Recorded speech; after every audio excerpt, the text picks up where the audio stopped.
Let's give it a 1, 2, 3. Let's give it up for Mr. Michael Whitworth!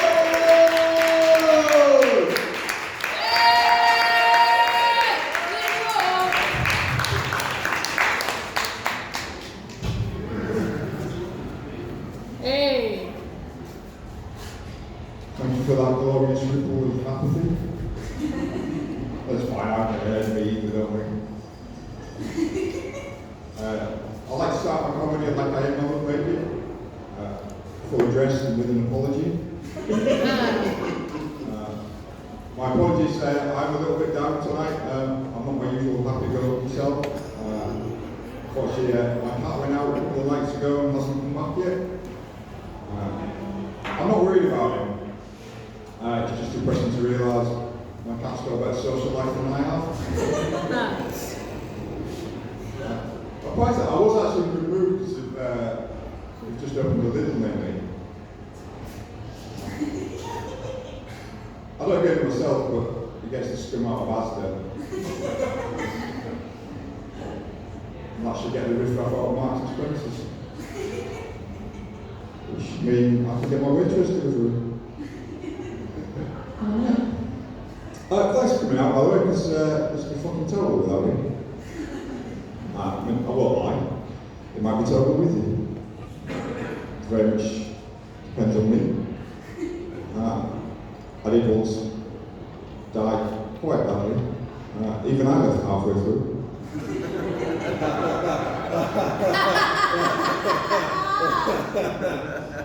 I'm getting a bit better. I got a really good review from somebody last gig I did. He said that I've seen loads of great comedians, but Mike Whitworth is something else.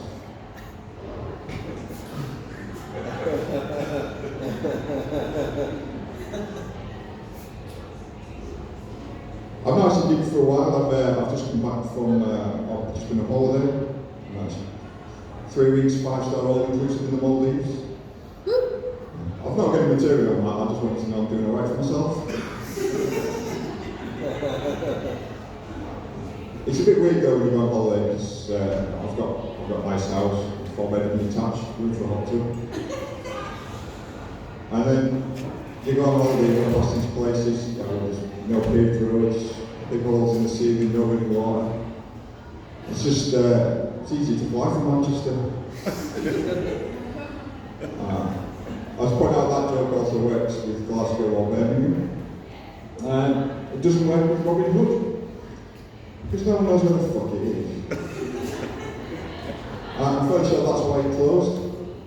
Those planes were just circling Nottingham and going, well, it must be around here somewhere. There's only 3 people in the world who don't know Robin Hood's from Nottingham. Kevin Costner, Russell Crowe, and the fucking airport.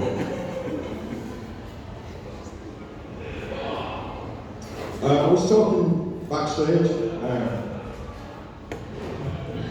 I know backstage. And I was talking to the acts earlier and they said, oh, make sure you introduce yourself. Thinking about it, they probably meant at the beginning. So I am Mike Whitworth, Hull Comedy Festival 2022, New Comedian of the Year. 3rd runner-up. I said 3rd runner-up, obviously I mean 4th. It's about, I started doing comedy, I was in a group with some other comedians, but we split up due to comical differences. Didn't think I was funny. And I thought they were massive cunts.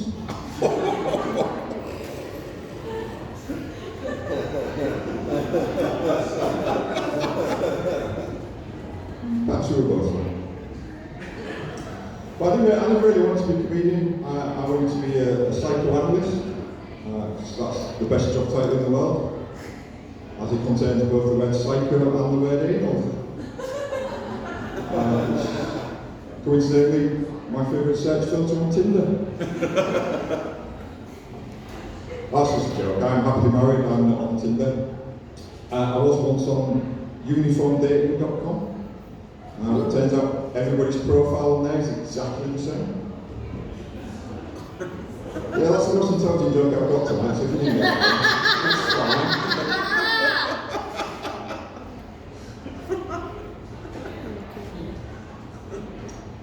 join me tonight on my Let's Live My World tour. That's what I call my Field of Dreams World tour. I've done Huddersfield, Wakefield, Sheffield. I thought it was quite a good idea, but it's a little bit restrictive. I can't do live at the Apollo, because that's in Hammersmith. I can only go to Wakefield. That's not true. The reason you've not seen me on live at the Apollo is because I've not been on it. And the reason I've not been on is that I'm banned from the BBC. Yeah, in Greg Wallace. Now I got banned for, I was on an episode of Pointless, and the question was, name a famous fictional vampire. Contestant number 1 went for Dracula, pretty obvious, 97 points. Contestant number 2 went for the one from the Twigger films, 74 points. 10 to me. Name a famous fictional vampire. All vampires are fictional, dickhead.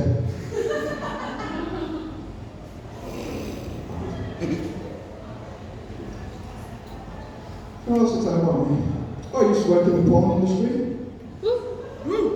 Not the bit you're supposed to laugh at. Yeah. They didn't let me call into that. I said, it's not the porn industry. We make all of the chess pieces.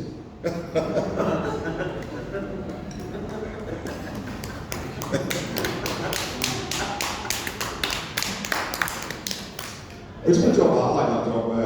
It's pretty straightforward. You had your board, you had your pieces, you had your instructions. Everything was very black and white. What I didn't like is you had to work shifts. So 1 week you'd be on early making rooks, then you'd be on days making bishops, and then finally you'd be on nights.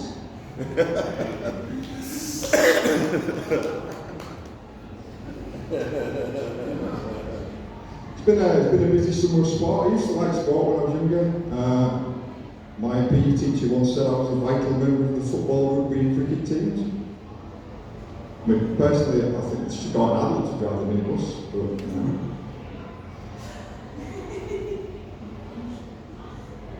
But I don't really do sport now. I prefer watching sport. In fact, if they made watching sport an Olympic event, I'd watch that as well.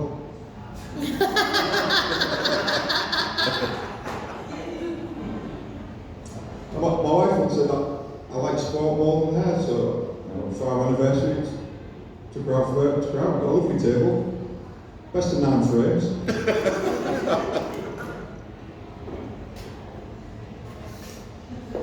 I was in the gym the other week and there was this guy lifting weights and he asked if I could spot him. I said, "But yeah, you're there."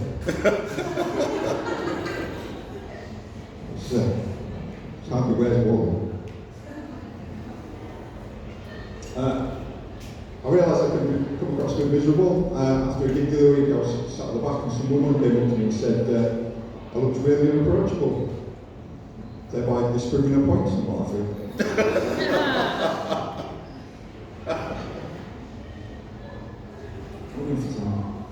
Fuck.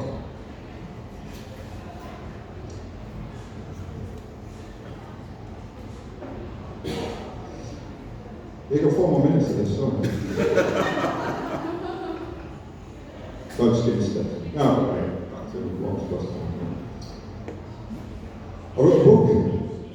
It was a giant book of the human body. 660 pages. 667, if you include the appendix.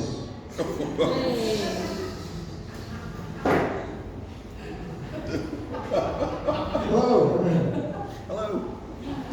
So what you missed is I've been fucking hilarious, right? You missed all the really good stuff, sorry.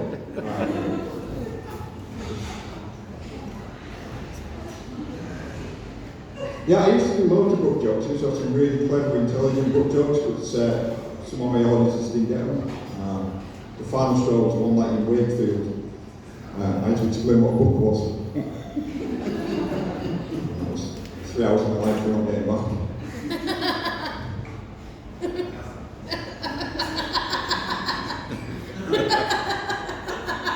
This is why we book Maxine.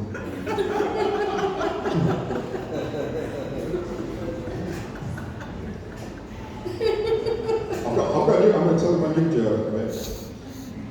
Situation. So someone asked me what's the most embarrassing thing I've ever done. Well, I used to work for the council, and one night we went out and got absolutely arsehole, and I ended up sleeping with our civic leader. And next morning I woke up and I realised I'd had a mare.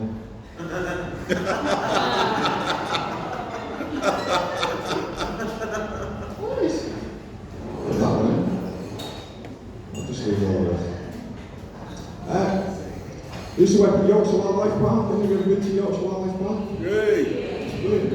Get to see animals in their natural environment. Turned out to be Doncaster.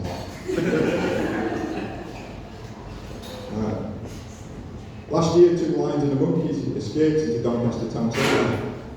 But the lions thought it was a bit rough, so they went back. The monkey's now working on the bar with spoons. Just one employee of the month. But no, I used to work. I applied recently to be the head vet. Turned out you have to treat the rest of the animal as well. I was the assistant vet, and they sacked me. They said I didn't notice one of the animals was pregnant. I did. I just wasn't dealing with the elephant in the room. Hey!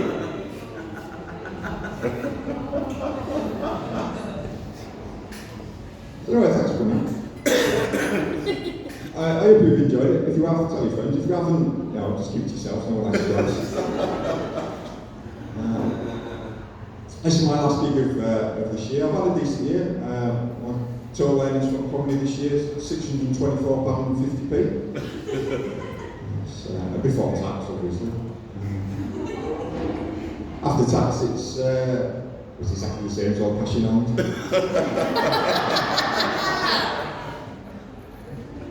Now, just point out on behalf of Sheffield Play Comedy is fully compliant with all UK tax regulations. And just for my own behalf, everything I say here is just absolutely 100% bullshit. Anyway, you've been a fantastic audience. Have a lovely Christmas. Enjoy the rest of your night. I'll see you again soon, probably. My name's Mike Dunwood, yours is Public Smells. I think that's done. Ciao, Mr. Michael